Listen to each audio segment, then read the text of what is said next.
Welcome to the Respect Podcast. I'm your host, Mike Domish from MikeSpeaks.com, where we help organizations of all sizes, educational institutions, and the U.S. military create a culture of respect. And respect is exactly what we discuss on this show, so let's get started.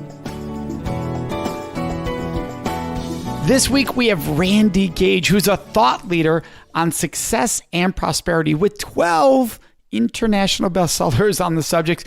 Randy, thank you so much for joining us. Hey, great to be on. Absolutely. When I was first coming back to speaking on a full-time professional basis, I went to a National Speakers Association meeting in Madison, and you were giving a whole program on thinking big, on how far we want to reach and what a difference we want to make and having that prosperity mindset. And it had a huge impact on me. I started creating what we called like a mini magazine. You called that a magalog back then. We created one right away. It was about a 23-page one. So I want to start by saying thank you for that impact. That's cool. Yeah, Madison's my hometown, so I think I was going back to visit my mother and then just reached out to NSA if they wanted me to do something when I was there, and that came about. So that's pretty cool. Yeah. Well, you had a great impact, and I appreciate that. And I'm going to dive right in. We're all about respect on this show. What do you think is the single most important area for respect? Self-respect. Because people who don't respect themselves don't respect anybody else. And that's where I think we get a lot of issues, right? I remember some years back you were doing the date safe thing. Nobody with self-respect is going to drug somebody in a date, right? Or attack somebody. It all comes back to self-respect. Absolutely. Self-respect can be incredibly important, powerful. And you had your own journey along this path. Was part of your journey finding that? A huge part of my journey. I was a teenage alcoholic, teenage drug addict. I was in jail in Madison at 15 years old for armed robbery. I was expelled from Madison West Senior High School because of that. So I made a lot of really poor choices, and which was the result of really low self-esteem, really having a low self-worth of myself. And I'm like literally today, as we're recording this is what I was writing on my blog, on my website. I was writing about, here's some things I do for self-esteem. Because, that was the big change for me is just like you can't love anyone else until you love yourself. You can't respect others until you respect yourself. And I had to really do some introspection and make some changes in my life and get to the point where I liked myself and respected myself and loved myself. Was there something someone said to you at one point, or was there a low point you hit where you just said, there needs to be a massive change? What allowed that shift to begin for you? Well, I had like 27 of those low point seminal moments turn this thing around. But some really big ones. The first one was when I was in jail. I was visited by a teacher who was the father of a girl I went to school with. And he came in and told me, you don't belong here. You're capable of great things. And I thought, this guy's so crazy. He doesn't even know what he's talking about. Does he realize who he's talking to? And I kind of told him that. And he said, no, I talked to your teachers. I pulled your transcripts. You skip school for 18 days in a row, and then you go and take a test and you pass it. You've got reading comprehension above college level. You could do great things. And nobody had ever told me anything like that before in my life. And sitting in a jail cell, you're pretty much evaluating your choices that got you up to that point. And so at that moment, I was ready for that message. And I desperately wanted to believe that what he said was true. And because I desperately wanted to believe it, I believed it. And because I believed it, it was true. Yeah, right. The perception is reality, right? At that point, if you perceive yourself that way, that is who you are in that moment, which is so beautiful about that. And so you go from there to you end up starting a business, right? And I believe in Madison, correct? No, Madison, I was working for some restaurants, and then I moved to Miami when I was just in my 16th year. I moved down to Miami, and the business I started was down there. And I've done a number of business. I would be definitely what you'd classify as serial entrepreneur. But the first big venture out into the free enterprise system was a restaurant, because that's all I knew. I'd been a dishwasher who worked my way up to manager, right? And I started a restaurant and we didn't have enough money. And so it was just a disaster. So I ended up having my restaurant seized by the IRS to pay off the taxes. And that was another one of those. That was when I was like 30, right? So when you're 18 and you're broke, it's almost romantic, Yes, you're supposed to be. It's like, yeah, and I'm going to, make these bookcases out of boards and bricks. And look, somebody left a recliner on the sidewalk and we could just put a sheet over it and it'll work perfectly. That's okay at 18. At 30, I ended up selling all my furniture, sleeping on the floor. And that is not romantic when you're 30. Right. So what got you to the next step then? Because for all of our listeners, I want them to understand, Randy is a Hall of Fame speaker that speaks all over the world. And you speak to massive crowds. I mean, tens of thousands at a time. So what was the jump then from that low spot, right? That failure moment in our lives to where you are today? I came to understand that the fact that my business had failed did not make me a failure. That I came to recognize that, and again, a lot of introspection, a lot of soul searching, a lot of personal development. And I just came to the awareness of realizing that, like, if you ask most people, what's the opposite of success? They say failure. But I don't think that's true. I think the opposite of success is mediocrity. And I think failure is not the opposite of success, because I think failure is very often a component of success. When we fail at things, that's kind of the wake-up call from the universe. Like for me, it was a good lesson. Like, you know what? No matter how romantic it is and how dedicated you are and energetic, if you don't have enough money to actually start the business and bootstrap it, it's probably a bad idea. You might need to rethink it, next time you do something like that. And you recognize that failure, challenges, obstacles, these are just the stepping stones to success. But in terms of the context of your show and what people listen for, this whole idea of respect, that's the key for me. The key was that I respected myself enough to say, okay, I'm not a failure. I tried a business venture. The business venture didn't work. So now I got to try something else. And I got to learn from that. I got to test and track and modify, learn the lesson. And then the next time around, I can be more successful. And that would be the best philosophy or approach to that I could recommend to anybody listening right now. And I agree with you wholeheartedly. When we've had our toughest struggles is when you go, how did you get here? And then you start to dive into all your numbers and you realize, why wasn't I looking at all these numbers way before now? And going forward, you run your organization very differently so that you never get there, because now you learn the importance of that tracking of those numbers from failing to do it. So I agree with you 100% there. In this show, our tagline is exploring work, love, and life. You have a take on that. So what is your take on that subtitle of exploring work, love, and life? What is my take on that? I guess my take on that would be the exploring part is the key, because to me, the superpower is curiosity. Approaching thing you don't have to be a child, but you have to approach life like a child. If you see a child, they're so inquisitive. They're so curious.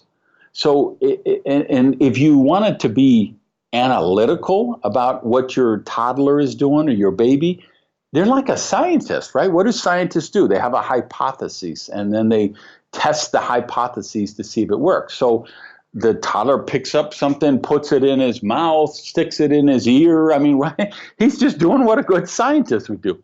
But we beat that out of kids, right? Stop, don't do that, and we teach them all this regimented structure and everything. Whereas we would do better to take more from them instead of giving them more from what we have, which is, hey, explore life, be inquisitive, be curious. So when you're being curious, and let's say you come up with a big idea, you said earlier, hey, if you don't have the money for it, that's a sign right there of a red flag. Are there other certain questions you ask yourself when the big ideas come to you, when you're having that exploration, that curiosity, and you go, ooh, what about this? Is there a benchmark you run it against? Like, okay, that intrigues me. Now here's my key factors that I need to look at, whether I want to actually keep pursuing that or not. Yeah, key questions I ask are, okay, first of all, does this add value, solve problems, or both? Because if it doesn't do at least one of those things, and hopefully both of those things, then it's not really going to be a viable thing. The reason why Uber could disrupt the taxi industry, it added value. It solved problems. There was a lot of problems with the taxi business model, right? Airbnb, it solves problems. It adds value. So I look at that first. And then I look at other things like if it's an investment, I'm looking at, hey, am I going to 10 times this? Can I 100 times this? Because if it's a 2-time or 4-time thing, it's probably not a good investment. You're looking for 100x if you're going to invest in a venture.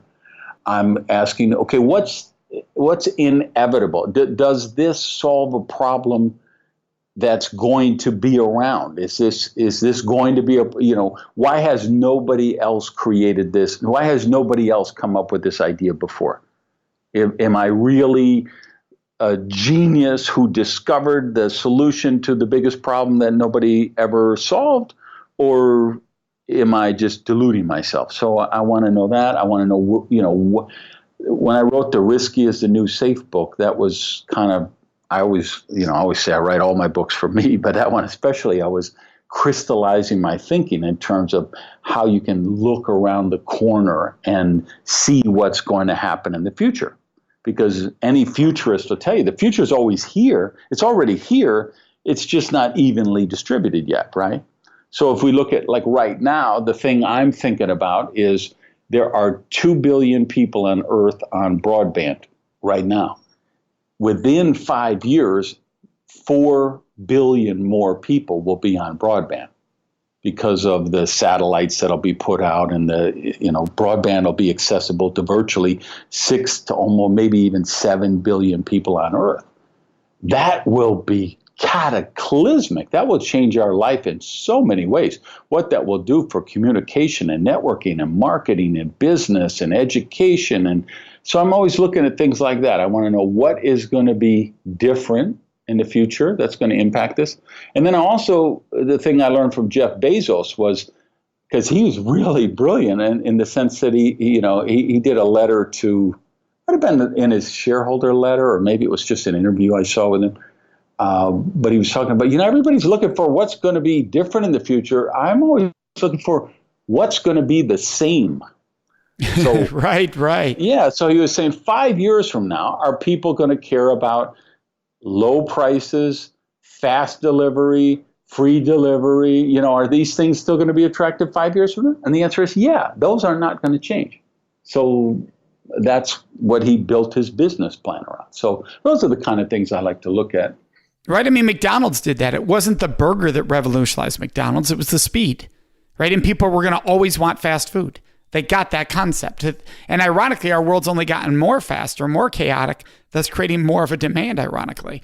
And yet it was considered innovative at the time. So that's an awesome insight there. I appreciate you sharing that. Now, when it comes to this, we're talking about work, life, and love. Do you believe there's a balance, a work-life balance? What's your approach to that? Yeah, I think the idea of work-life balance is preposterous. It's one of those ideas that sound good, look good on paper. We have people who've written volumes about it, books about it, do seminars about it, TED Talks about it. Nobody's ever in perfect balance. That's just craziness. I mean, and if you are, I mean, obviously there's probably 3 points during your life. If you live to be 112, there's probably 3 points that for half an hour you were in exact life balance between your health and your hobbies and your family and your work and your career and whatever. You've got to be flexible with that. If you just launched your company and you want to do an IPO 12 months from now, you're going to have to go out of balance and work 80 hours a week because that's what it's going to take probably.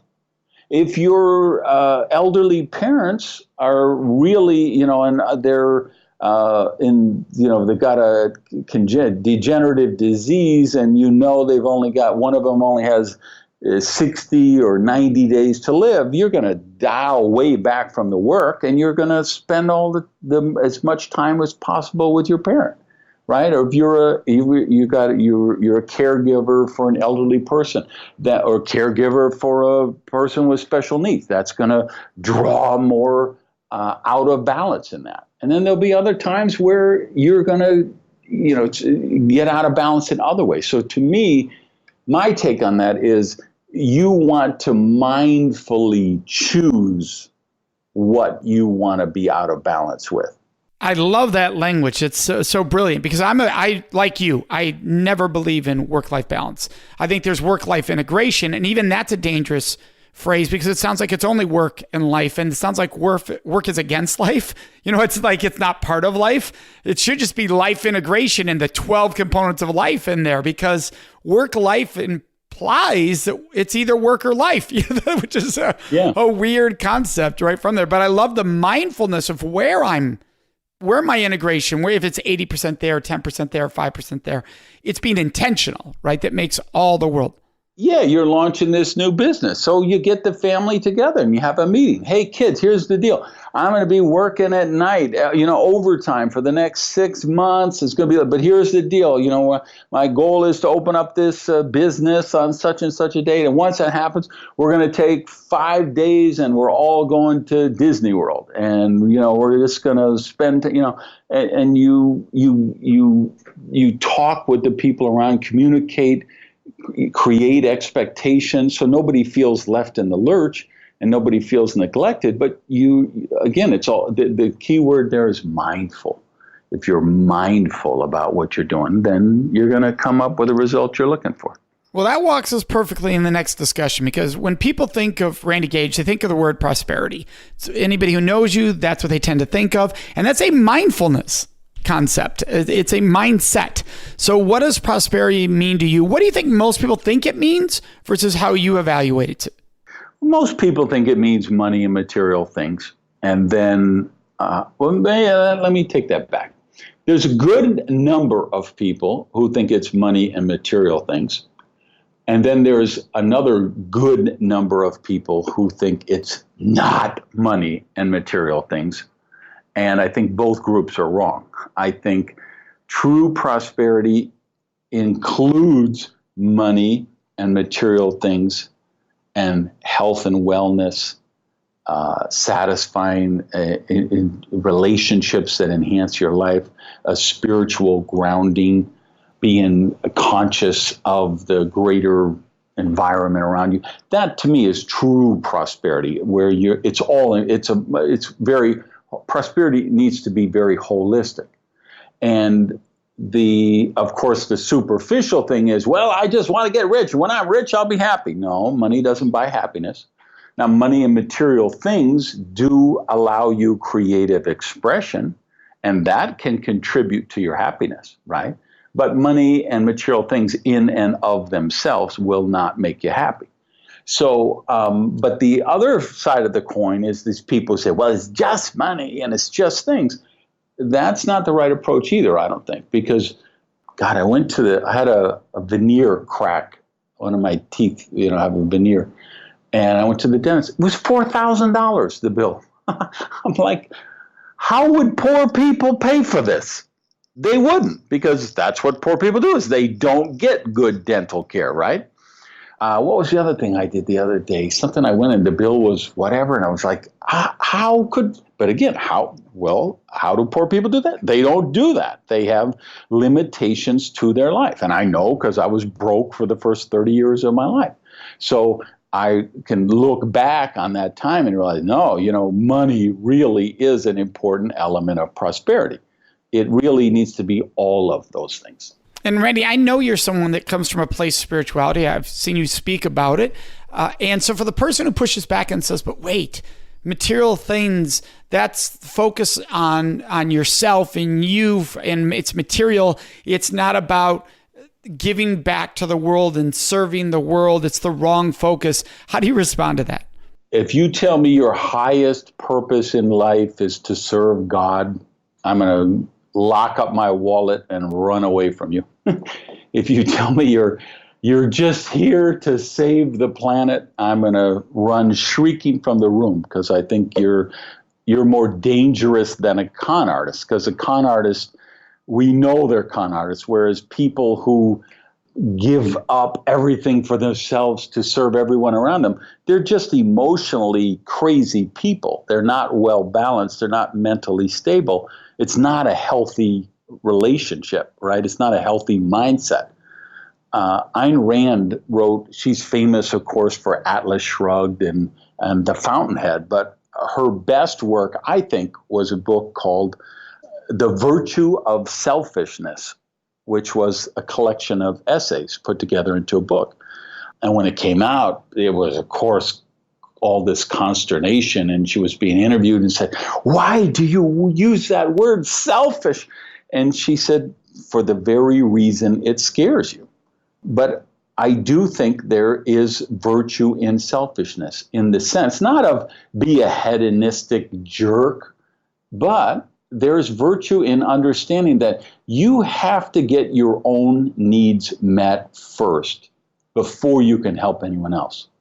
So you're telling me, yeah, I want to save the rainforest, and I want to save the whales, and I want to save the tofu burgers, and great. But if you can't find the money to pay your rent, you're not helping anybody, right? So you have to get your own house in order in for you to be able to help others. And money and material things are part of that. If you don't have security, if you don't have shelter, if you don't have financial security, you're not going to be able to help other people or causes or the greater world. So there is, again, not to be hedonistic and, just self-serving and everything's all about you. No, but you pick things that enhance your life, right?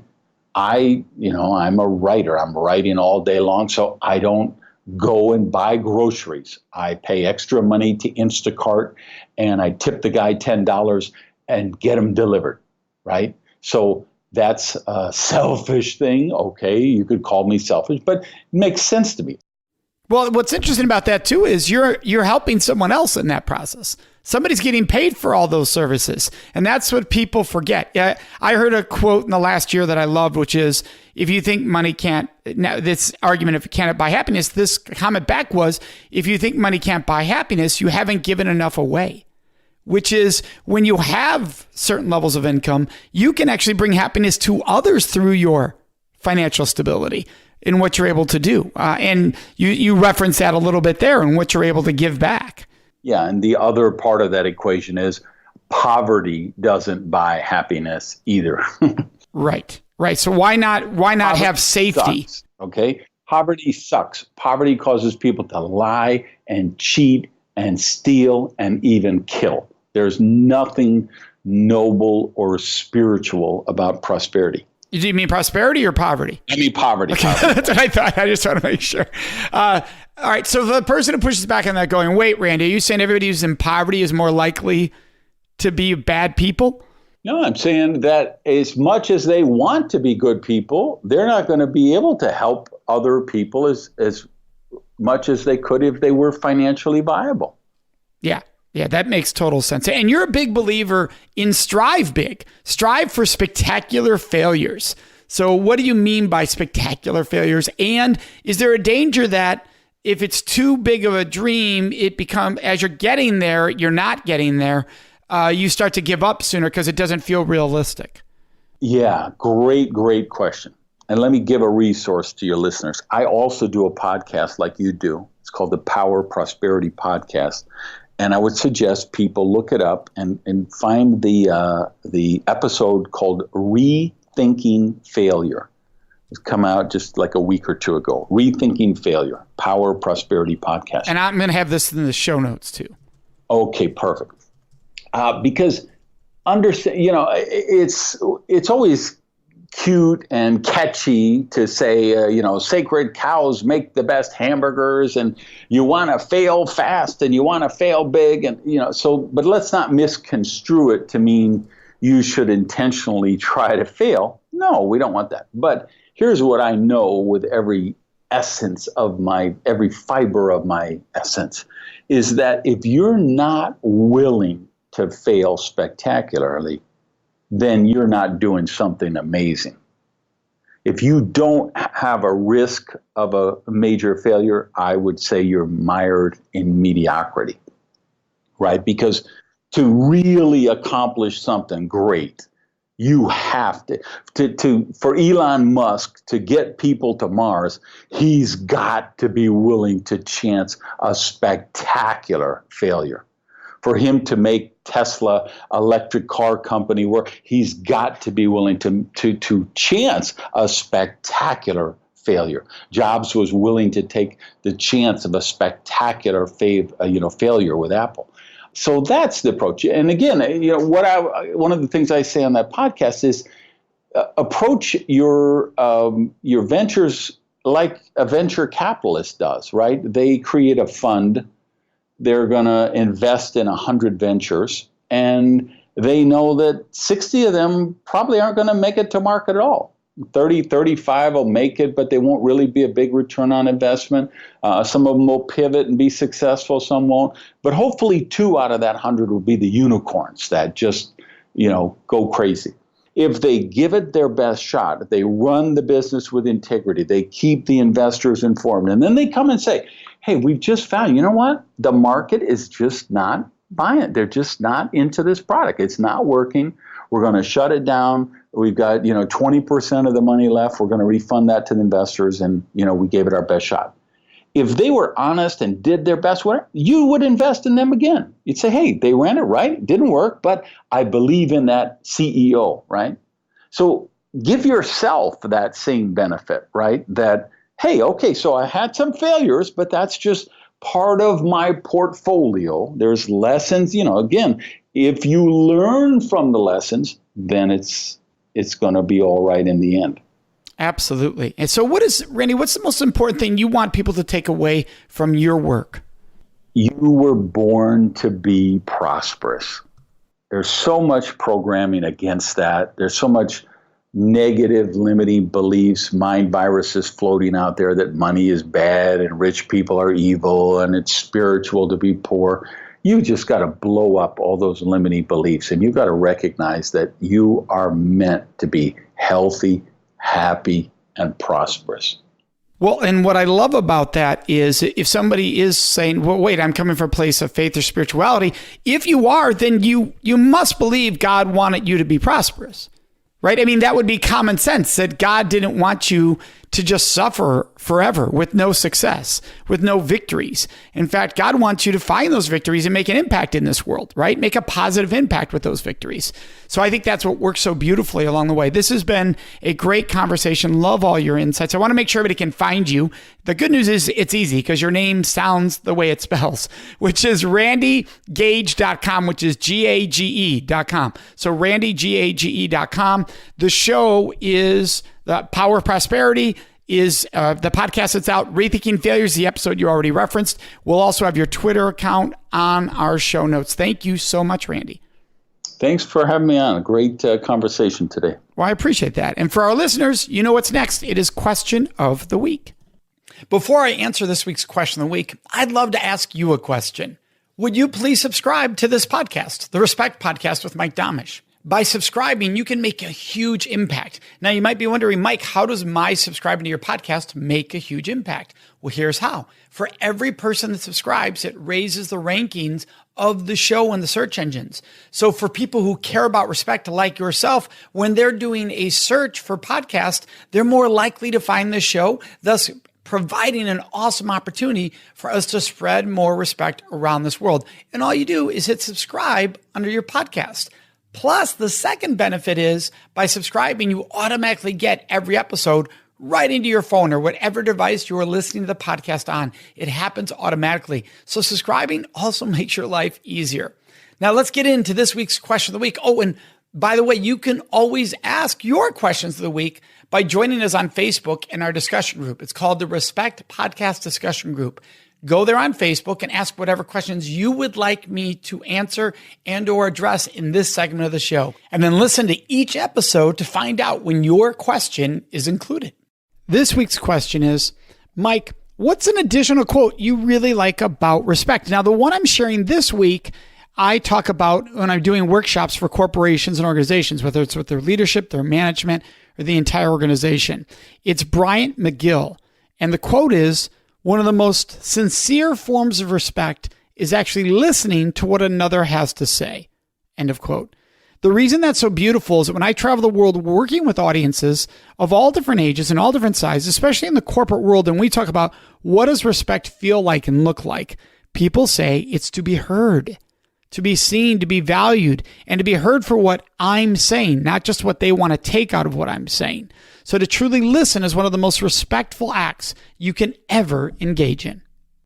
Do you know what I would love? I would love to hear your answer to this week's question of the week. So would you please answer what your answer would have been if you were asked that question today on the show? All you do is go to our Facebook page. We have a special group where we have these discussions called the Respect Podcast Discussion Group. So the Respect Podcast Discussion Group, and share with us, what would your answer have been to this week's question of the week? And if take a moment, post us a new question for future episodes. What question would you like to hear me answer on an upcoming episode? That's all done on Facebook in our special group, which is the Respect Podcast Discussion Group. Can't wait to see you there. Thank you for joining us in this episode of the Respect Podcast, exploring work, love, and life. And this episode, like every episode, is brought to you by our organization, the Center for Respect, which you can find at centerforrespect.com. And of course, you can find me, your host, Mike Domish, at mikespeaks.com. Thank you so much.